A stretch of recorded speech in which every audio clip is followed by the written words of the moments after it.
ချင်းဆိုတဲ့အခါမှာတပုတ်မပြီးသေးဘူးခဏနဲ့မောတဲ့ပြဿနာဒီလိုပြဿနာဖြစ်နေတဲ့သူတွေရှိလားဒါဆိုလို့ရှိရင်တော့ဒီဗီဒီယိုကတင့်အတွက်ပဲဖြစ်တယ်ဆိုတော့ဒီဗီဒီယိုတစ်ခါလေး save ထားပါပြီးတော့တငယ်ချင်းတွေသိအောင်လဲတွားပြီး share ပေးလိုက်ပါဆိုတော့ဒီလိုခဏနဲ့မောတဲ့ပြဿနာဘာကြောင့်ဖြစ်တာလဲဆိုလို့ရှိရင်ဖြစ်နိုင်ချေရှိတာကကိုတချင်းဆိုတဲ့အခါမှာကိုရဲ့လေရှူလေထုတ်စနစ်မမှန်လို့ရယ်နောက်တစ်ခုကကြတော့ကိုရဲ့အတန်ကိုကောင်းကောင်း control မလုပ်တတ်လို့ပဲဖြစ်ပါတယ်ဆိုတော့ breathing control လို့ခေါ်တဲ့ကိုယ့်ရဲ့လေရှူလေထုတ်စနစ်ကိုထိန်းချုပ်ပေးရမှာပဲဖြစ်ပါတယ်ဆိုတော့လေကိုကောင်းကောင်း control မလုပ်နိုင်တဲ့အခါမှာဘာဖြစ်လာလဲဆိုရင်ပြဿနာကကိုရှူထည့်ထားတဲ့လေကဒီလောက်ဒါပေမဲ့ကိုဆွဲရမယ့်အတန်ရှည်ကဒီလောက်ဆိုလို့ရှိရင်အဲ့ဒီမှာမလုံလောက်မှုတွေဖြစ်တာအခါမှာကိုလေမလောက်တယ်လို့ခံစားရတဲ့အခါမှာကျွန်တော်တို့ကတပိုက်နှစ်ပိုက်လောက်ပဲဆိုရသေးတယ်ကျွန်တော်အယမ်းမောပြီးတော့မှဆက်ဆိုလို့မရတော့တဲ့အထိဖြစ်နိုင်ခြေရှိပါတယ်ဆိုတော့ဒီပြဿနာကိုဘယ်လိုဖြေရှင်းရမလဲဆိုလို့ရှိရင် breathing control နဲ့ပတ်သက်ပြီးတော့မှ exercise တွေအများကြီးရှိတဲ့ထဲကနေပြီးတော့မှ Harry တစ်ခုကိုလာပြီးပြောပြပေးမယ်ဆိုတော့ Harry နဲ့အတူတူလာပြီးကျင့်ကြည့်ရအောင်ဘယ်လိုမျိုးကျင့်ရမှာလဲဆိုလို့ရှိရင်ကိုလေကိုအရင်ဆုံးရှူသွင်းလိုက်မယ်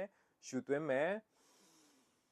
ရှူသွင်းပြီးပြီဆိုလို့ရှိရင်ကျွန်တော်တို့ကအဲ့ဒီလေကိုတခါတည်းအကုန်လုံးမသုံးမဲနဲ့နည်းနည်းချင်းစီပဲထွက်အောင်လို့ကျွန်တော်တို့က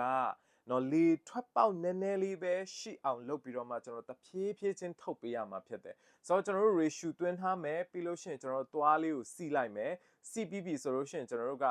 S အတန်ပုံစံမျိုးနဲ့ကျွန်တော်လေကိုထုတ်ရမှာဖြစ်ပါတယ်ဒီလိုပုံစံမျိုးကျွန်တော်ရှူထုတ်ရမှာဖြစ်ပါတယ်ဆိုတော့ ready ဖြစ်ပြီဆိုရင်ကိုဘယ်နှစက္ကန့်လောက်ရလဲဆိုတာလာပြီးစမ်းကြည့်ရအောင် ready ရှူသွင်းမယ်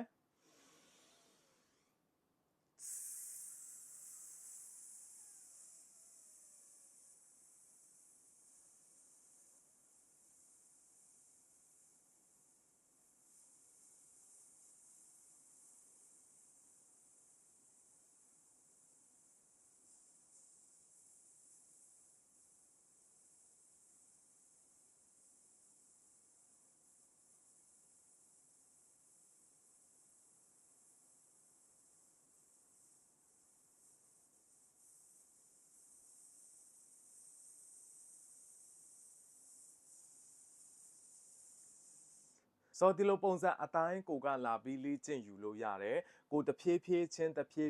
ကိုဘလောက်အထိတူလောင်ထားတဲ့အရာဘလောက်ရှည်ဘလောက်ကြာကိုထိန်းသိမ်းထားနိုင်လဲဘလောက်အထိကိုထုတ်တုံးနိုင်လဲဆိုတဲ့အရာကိုလေ့ကျင့်ပေးလို့ရပါတယ်အဲ့လိုဒီဗီဒီယိုကိုတော့အကျိုးရှိတယ်ဆိုလို့ရှိရင် comment မှာ breathing control လို့ရေးလာခဲ့ပေးပါတချင်းဆိုတဲ့အခါမှာခဏလေးနဲ့မောတဲ့တငယ်ချင်းတွေရှိတယ်ဆိုရင်လည်းဒီဗီဒီယိုသွားပြီးတော့မှ share ထားပေးလိုက်ပါကဲလို့ကိုတချင်းဆိုတာနဲ့ပတ်သက်ပြီးတော့မှဒီထက်အသေးစိတ်ထပ်ပြီးသိချင်တယ်ကိုယ့်ရဲ့အတန်ကိုလည်းရှာဖွေတွေးရှိချင်တယ်ကိုယ့်ရဲ့ voice control လုပ်တတ်ချင်တယ်ပြီးတော့ကိုယ့်ရဲ့လေရှူလေထုတ်စနစ်တွေမှန်ကန်ပြီးတော့မှကိုယ့်ရဲ့လေကိုလည်းကောင်းကောင်း control လုပ်တတ်ချင်တယ်ဆိုလို့ရှိရင်လာမယ့် November 1 ရက်နေ့စနေနေ့မှာမလေးရှားမှာပြုလုပ်မဲ့ Do Avo Voice Master Class မှာလာပြီးစုံလို့ရတယ်သင်တန်းကြေးအပြည့်ကတော့499 ringgit ဖြစ်ပါတယ်ဒီဗီဒီယို screenshot လုပ်ပြီးတော့မှလာအပ်တဲ့သူတွေအတွက်အထူးကြေး266 ringgit နဲ့အနံ့ရရှိနိုင်မှာဖြစ်ပါတယ်ဒီအပြင်ဒီ class join တဲ့သူတွေအတွက်ကိုနဲ့တင့်တော်တဲ့ online class ကြီးတစ်ခုပါ